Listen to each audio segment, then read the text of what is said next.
नाजरीन, ईटीवी भारत की ख़ास पेशकश में आज एक ऐसी शख्सियत हमारे साथ मौजूद है जो न सिर्फ हम आहंगी, कौमी एकता और आपसी भाईचारे की बेहतरीन मिसाल है, बल्कि वो राम कथा का वाहिद मुस्लिम गायक भी गया शहर और गया ज़िले का है, जो मजहबी प्रोग्रामों में जाकर राम कथा सुनाता है। जिनके ये अशार हैं: प्रेम का दीप ज़माने में जलाकर देखो, रोशनी प्यार की हर सिमत लुटा कर देखो, सार्थक तब कहीं हो पाएगी ये दिवाली, अपने दुश्मन को भी सीने से लगा कर देखो।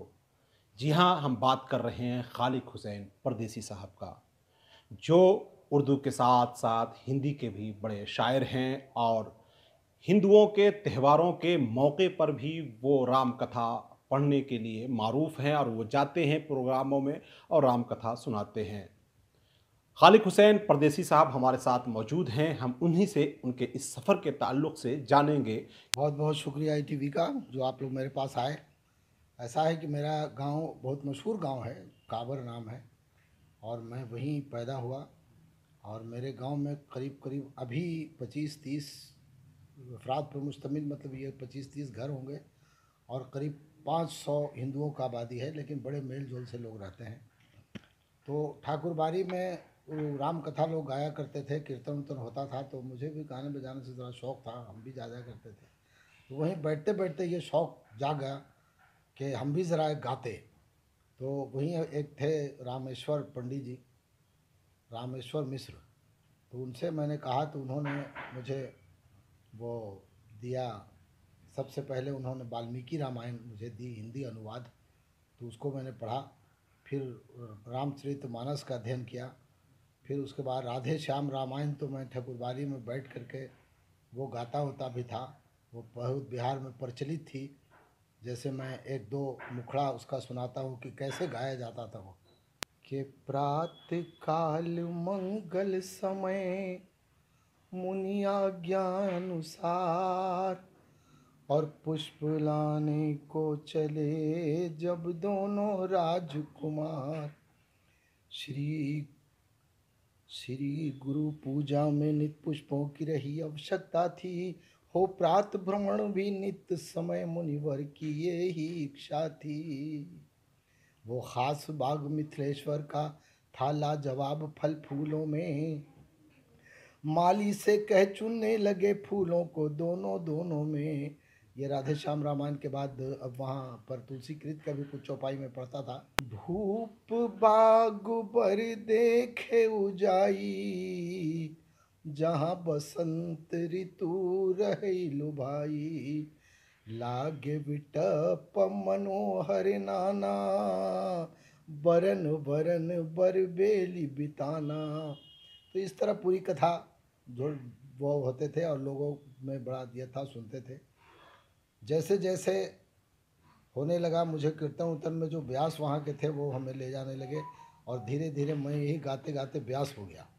फिर मैं पहले तो मुझे कोई जानता नहीं था कि मैं मुसलमान हूँ।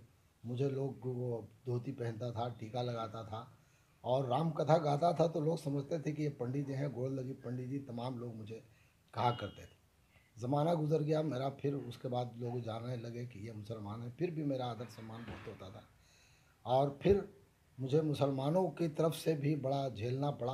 बड़ा बड़ा फतवा, बड़े बड़े चिट्ठी गया से पहुंचने लगे। तो हम बोलते थे कि भाई जो मौलाना ये सब चिट्ठी भेज रहे हैं उनसे कहो कि आके डिबेट कर लें। हम भी अपने ज़ात के सैयद हैं और हमें भी अपने मज़हब का पूरा ज्ञान है। हम वहाँ रहते थे तो मिलाद कहीं होती थी तो हम वो भी पढ़ने जाते थे। हम ही गाँव में वो कोई था ही नहीं, वो जो है नातिया कोई मुशायरा होता था तो मैं नात भी पढ़ता था, अपने ही लिखा हुआ। तो इस तरह से मेरा हुआ, हमने किसी की बात नहीं मानी और होने लगा। फिर धीरे धीरे गया शहर में, ये बज़-ए-राही में मेरा इंटर हुआ, मुशायरे भी पढ़ने लगे हम। तो उर्दू में भी मेरा अच्छा खासा नाम हो गया। आज भी हम बज़-ए-राही को खुद चलाते हैं। तो ये सिलसिला आपका कब कहाँ रुका? बीच में गैपिंग भी हुई होगी कि हाँ, ये आप नहीं पढ़ पा रहे होंगे राम कथा और ये वगैरह प्रोग्रामों में, वो कैसे आपका रुका ये मामला? ये सब मामला हुआ कि करीब करीब वो 80-85 के दौर में नक्सलाइटों का बड़ा ज़ोर होने लगा। धीरे धीरे पाँव पसारने लगे गांव में लोग। तो उन लोगों ने ये सब पर, कीर्तन पर, मतलब राम कथा गाने पर, जनवाद गाओ, ये सब पर रोक लगा दिया। हमारा इन्हीं लोग के वजह से फिर मुझे गांव छोड़ दिया मैंने। नक्सलाइटों का जोर जब होने लगा तो गांव छोड़ के, और 1995 से हम यहाँ गया शहर में आबाद हो गए। और फिर मेरा उर्दू का चलने लगा, हिंदी से वास्ता छूट गया, लेकिन धीरे धीरे मुझे यहाँ हिंदी के लोग जानते थे और गया ज़िला हिंदी साहित्य सम्मेलन में मैं जाने लगा। वहाँ पहले मुसलमान थे हम जो मेंबर चुने गए, और फिर मेरा ये फिर हिंदी का जो सिलसिला ख़त्म हो गया था वो चलने लगा। फिर मैं मघी से जुड़ गया, और मघी में भी मेरा वो अभी आज भी ऑनलाइन वो वहाँ मगहिया दलान में मेरा अच्छा खासा सम्मान मिलता है, और मैं मगही लिखने लगा।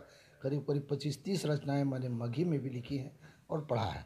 अच्छा, एक चीज़ ये कि जब आप पहले के माहौल को देखते हैं, जब जाते होंगे राम कथा पढ़ने के लिए, और अब अगर जाते हैं तो पहले के माहौल में अब के माहौल में आपको क्या फ़र्क नज़र आता है? क्योंकि आज के जो माहौल है उस तनाजुर में आप किस तरह से देखते हैं इसको? नहीं, मेरे साथ अभी तक कोई भेदभाव नहीं हुआ है।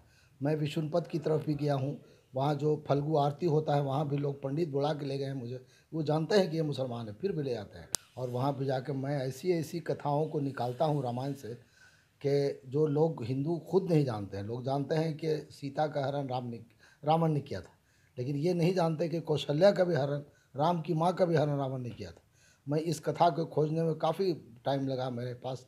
फिर मैंने आनंद रामायण में इस कथा को देखी, आनंद रामायण का अध्ययन किया, तो उस पर कविता लिखा और मैंने पढ़ा। बहुत लोगों ने सराहा कि भाई हम लोग हिंदू होकर नहीं जानते हैं और आप कैसे मतलब ये सब कहा। तो ये मेरे खोज के दौरान, अब जैसे मैंने महाभारत से कुछ कथाएं लिखी हैं, वो जो है रुक्मिणी हरण, रुक्मिणी के विवाह जो कृष्ण से हुआ उसकी कथा, जामवंत की शादी जो हुई उसकी कथा, ये तमाम कथाएं मैंने बहुत सारी कथाओं को लिखा है और जगह जगह उसे प्रस्तुत करता हूँ। आज भी मैं राम को लोग जो है, मैं कई बार ये कहा कि राम के किरदार से मैं बहुत मुतासिर हूँ। तो अभी दिवाली का मौका है और आप इसके लिए जाने भी जाते हैं, कौन ऐसी है आप अपनी रचनाएं पढ़ेंगे? तो आज मैं एक मुक्तक पहले राम से शुरू करता हूँ और फिर दिवाली पर। ये मेरे अपने अपने मुक्तक हैं। कि नहीं मालूम है मुझको कि मैं कब राम कहता हूँ, सुखद अनुभूति होती है मुझे जब राम कहता हूँ। बड़ा आदर बड़ा सम्मान है इस दिल में परदेसी, मैं शुद्ध कर लेता हूँ अपनी जुबां तब राम कहता हूँ। ये मुक्तक है मेरे। आज के परिवेश में अभी रावण जला था, मैंने एक मुक्तक कहा था कि हर वर्ष जलाने से कहाँ मरता है दानव, रावण की अभी धरती पे संतान बहुत हैं, एक राम के ही नाम पे ये कैसी सियासत, पूजा के लिए देश में भगवान बहुत हैं। और एक मुक्ता और सुना देता हूँ, ये बड़ा प्रचलित है, यूट्यूब पर बहुत मिल जाएगा आपको। मेरा जहाँ भी प्रोग्राम मैंने दिया है उसमें ये मुक्तक मैंने पढ़ा है और बहुत पसंद किया है मेरा। कि मिट जाए न अस्तित्व ही अपना कलेश में, आएगा राम राज भला कैसे देश में, लक्ष्मण की रेखा में भी सुरक्षित नहीं सीता, रावण छुपे हैं सैकड़ों साधु के भेष में। इस तरह बहुत सारी मेरी है, मगर आपने अभी प्रश्न किया है दिवाली पर, तो मैं मुक्तक दिवाली पर भी आपको सुना देता हूँ।